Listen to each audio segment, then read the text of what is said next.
Danny Manalo grew up in a corner of Quezon City where dreams often wilted before they bloomed.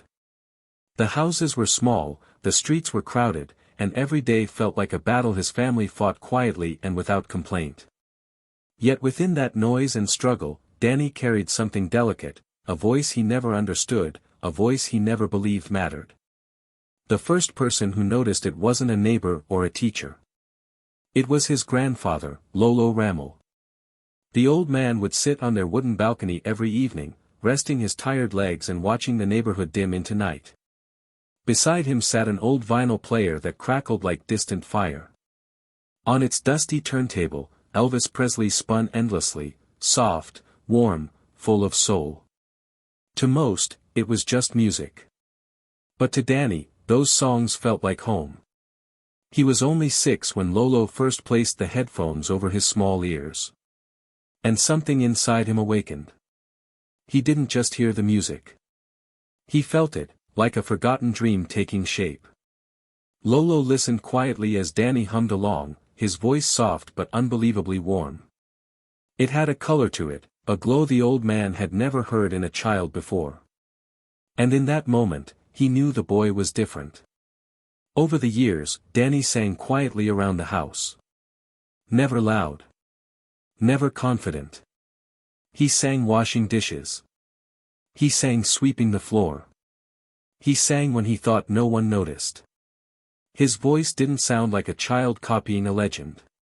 It sounded like someone who carried the same old soul tenderness, gentle but powerful, fragile but bright. But poverty has a way of silencing dreams. When bills stacked up and opportunities grew scarce, Danny pushed music aside. He worked small jobs, helped his mother, and became the quiet, obedient older brother who never asked the world for more. And then life delivered its heaviest blow. Lolo Ramel, the only person who looked at Danny and saw greatness, passed away after a long illness. His chair stayed empty. His vinyl player fell silent. And Danny felt a part of himself fade into the same silence. After that day, he stopped singing for months.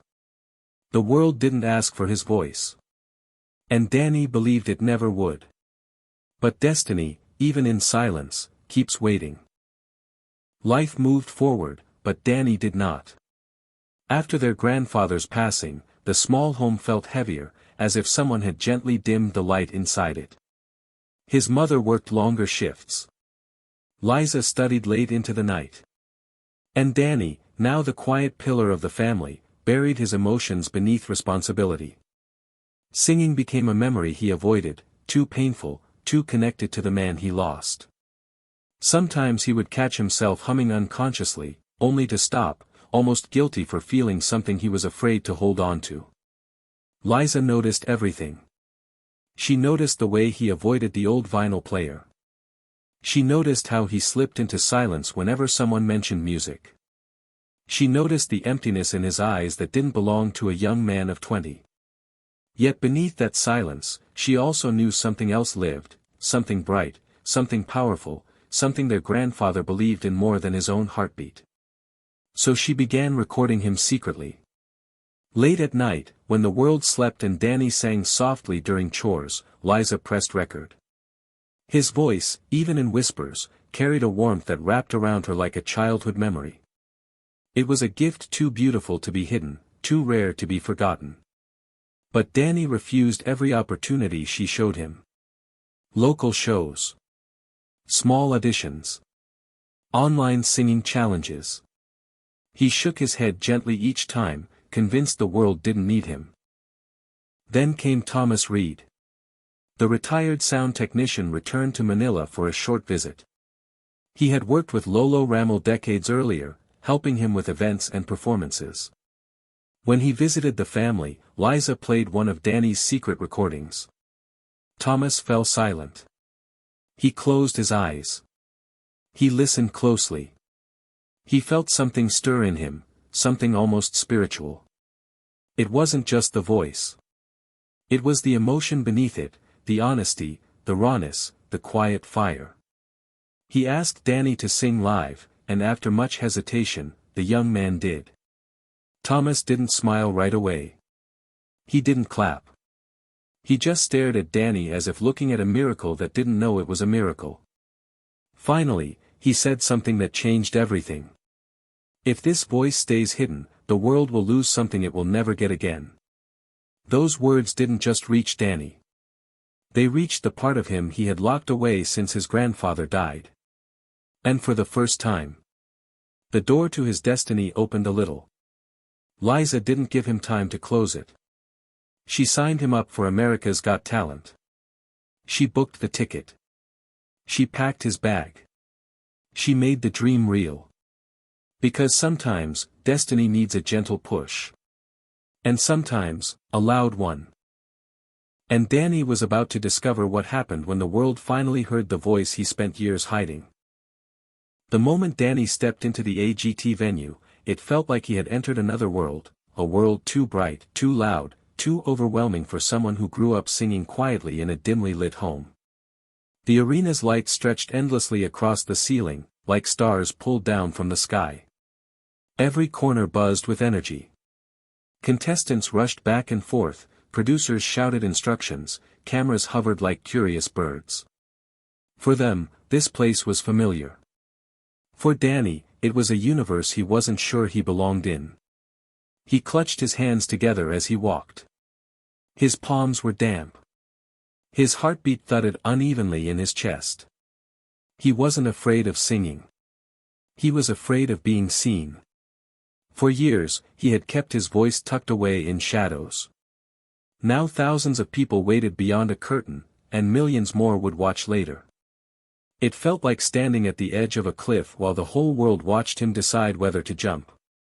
Liza stayed close to him the entire time. Even without speaking, her presence felt like a soft anchor preventing him from drifting away in fear. She kept glancing at him, her eyes filled with the belief he still struggled to carry. Thomas stood a few steps behind, watching the young man he had guided. There was no doubt in his eyes, only calm expectation, like he already knew what the world was about to witness. He had seen countless performers in his life, but Danny carried something different, something deeper. As Danny waited backstage, the distant roar of the audience shook the floor beneath his feet. It wasn't just sound. It was pressure, an invisible weight settling on his shoulders. When a staff member finally called his name, the air around him seemed to tighten. Danny's legs felt weak. His breath caught in his throat. His heart pounded like a trembling drum. He stepped forward, guided by Liza's gentle touch on his arm. The curtain lifted. The stage exploded with light. The judges sat in a perfect row, their silhouettes outlined by the brilliance above them. Simon Cowell stared forward with a quiet intensity, his eyes fixed on Danny from the very first second. The arena looked impossibly huge, an ocean of faces, all waiting, all watching. And yet, in that blinding moment, Danny remembered something small, something soft. A memory of singing barefoot in his grandfather's living room, listening to vinyl crackle beneath an aging needle. That memory steadied his breath. And as he took his place under the spotlight, he didn't know it yet. But the next few seconds would change everything. The arena settled into a hush as Danny stood under the white-hot spotlight. He could feel the weight of every eye in the room pressing against his chest. His breath shook. His hands trembled. And for a moment, he wondered if he truly belonged here, a quiet boy from Quezon City now standing before one of the biggest stages on earth. The music cue hovered in the air like a held breath.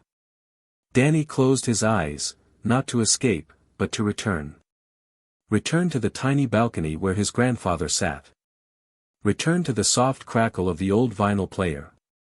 Return to the only place where he ever believed he might be something more than ordinary. When he finally opened his eyes again, the fear softened. The first note left him not as a performance, but as a memory, gentle, trembling, honest. It floated into the arena like a whisper carried on a breeze. And the room reacted instantly. Simon Cowell, known for his unwavering composure, froze. It wasn't shock. It was recognition of something real, something rare, something the industry hadn't heard in years. A voice that didn't imitate Elvis, but honored him with soul rather than imitation. Only 10 seconds had passed. 10 seconds, yet the entire arena shifted. The audience leaned forward. Judges exchanged stunned glances. Even the camera operators steadied their equipment as if afraid to miss a single breath of the moment. Danny's voice deepened, warmed, opened like a sunrise, revealing more color with every second. He didn't push. He didn't show off. He simply allowed the music to rise from a place inside him that grief had once locked away. His grandfather's spirit seemed to live inside those notes, soft, sincere, carrying years of quiet love. Then came the turning point. Danny held one long note.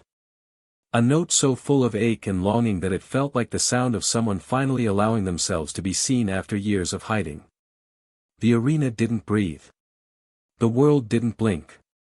Even Simon leaned back slowly, caught off guard by a voice that felt untouched by ego or ambition, only heart. 10 seconds had become a moment people would never forget.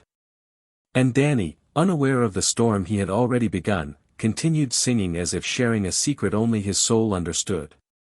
The arena wasn't ready for what came next. Because the Filipino Elvis was just getting warmed up. Danny didn't see the moment the crowd changed. He didn't see the way thousands of faces lifted, stunned, as if struck by a sudden wave of emotion. All he knew was the music moving through him, guiding him, freeing him, pulling him deeper into a place he had been afraid to enter for years. As the song swelled, something awakened in him. It wasn't confidence. It wasn't pride. It was release, like a tightly held breath finally exhaled after a lifetime of silence. The timid boy who once sang only in shadows had vanished. Standing in his place was someone his grandfather always believed he could become. When Danny reached the song's first big crescendo, the arena responded with a force that shook the floor. People rose to their feet long before the final note. Hands flew to mouths. Tears glistened in eyes that had expected just another performance, but received something far more human, far more soulful. He didn't perform like an entertainer. He sang like someone telling the world who he really was. And the world listened. Even the judges were caught in the swell. Howie leaned forward as if trying to understand how such power lived in someone so gentle. Heidi's eyes filled with emotion. Sophia clasped her hands, overwhelmed by the purity of the moment. But it was Simon's reaction that everyone would remember. He didn't move. He didn't blink. He simply watched, with a calm, almost reverent stillness, a look he reserved only for voices that felt like once-in-a-heartbeat discoveries. Danny pushed into another note, stronger, higher, brighter. The kind of note that didn't scream for attention, but commanded it quietly, gracefully, humbly. It was the moment the arena exploded. People screamed.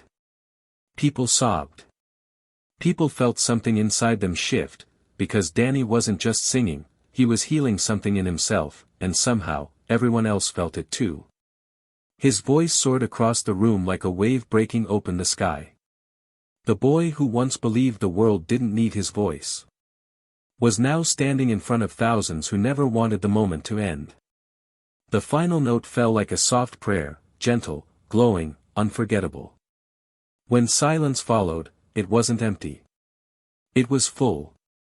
Heavy. Sacred.